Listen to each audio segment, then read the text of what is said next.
ഞങ്ങൾ ത്രിവേണി സംഗമത്തിലൂടെ യാത്ര ചെയ്തുകൊണ്ടിരിക്കുകയാണ്. ലോകത്തിലെ ഏറ്റവും വലിയ ആത്മീയ സമ്മേളനം ഇവിടെ നടന്നുകൊണ്ടിരിക്കുകയാണ്. 40 കോടി ജനങ്ങൾ മക്കൾ ഇവിടെ സന്ദർശിച്ചു കഴിഞ്ഞു. ഇനി വീണ്ടും ആ ധാരാപ്രവാഹം ഒഴുകിക്കൊണ്ടിരിക്കുകയാണ്. നാളെ ഫെബ്രുവരി 12-ാം തീയതി പൗർണമി ദിവസം 4-5 കോടി ആൾക്കാർ ഇവിടെ കാത്തിരിക്കുകയാണ്. ഇവിടെ ഈ ത്രിവേണി സംഗമത്തിൽ ഇരുന്നു കൊണ്ട് ലോകത്തിന് വേണ്ടി പ്രാർത്ഥിക്കുന്നു.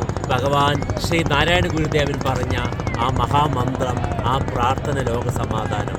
ദൈവമേ കാത്തുകൊൾകങ്ങ് കൈവിടാതിങ്ങു ഞങ്ങളെ, നാവികൻ നീ ബബാബ്ദിക്കോ രാവിവൻ തോണി നിൻ പദം. ഒന്നൊന്നായി എണ്ണി എണ്ണി തൊട്ടെണ്ണം പൊരുളൊടുങ്ങിയാൽ നിന്നിടും ദൃക്കുപോലുള്ളം നിന്നിലസ്പന്ദമാകണം.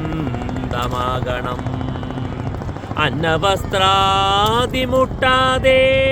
തന്നു രക്ഷിച്ചു ഞങ്ങളെ, ധന്യരാക്കുന്ന നീയൊന്നു തന്നെ ഞങ്ങൾക്ക് തമ്പുരാൻ.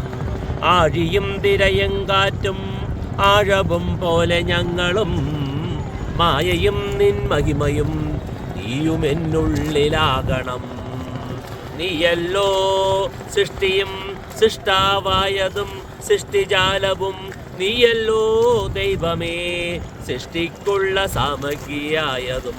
നീയല്ലോ മായയും മായാവിയും മായാവിനോദനും, നീയല്ലോ മായയെ നീക്കി സായുജ്യം നൽകുമാര്യനും. നീ സത്യം ജ്ഞാനമാനന്ദം, നീ തന്നെ വർത്തമാനവും ഭൂതവും ഭാവിയും വേറെല്ലോതും മൊഴിയുമോർക്കിൽ നീ. അകവും പുറവും തിങ്ങും മഹിമാവാർണം നിൻ പദം, പുകഴ്ത്തുന്നു ഞങ്ങളങ്ങ് ഭഗവാനെ.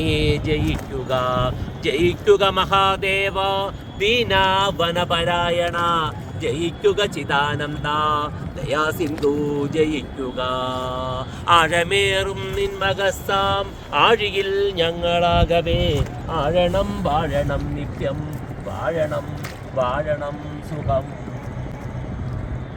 ലോകാ സമസ്ത സുഖിനോ ഭവന്തു, ലോകാ സമസ്ത സുഖിനോ ഭവന്തു, ലോകാ സമസ്ത സുഖിനോ ഭവന്തു. ഓം ശാന്തി ശാന്തി ശാന്തി. സൂര്യ ഭഗവാൻ നമസ്കരിക്കുന്നു. സർവചരാചരങ്ങൾക്കും സർവഗുരുപരമ്പരയ്ക്കും നമസ്കരിക്കുന്നു. മാതൃദേവോ പിതൃദേവോ ആചാര്യദേവോ ഭവ. ഗുരു ബ്രഹ്മ ഗുരുർ വിഷ്ണു ഗുരുദേവ മഹേശ്വര, ഗുരു സാക്ഷാൽ പരബ്രഹ്മ. തസ്മൈ ശ്രീ ഗുരവേ നമഃ, തസ്മൈ ശ്രീ ഗുരവേ നമഃ. ഓം ശാന്തി ശാന്തി ശാന്തി. സർവേശ്വര.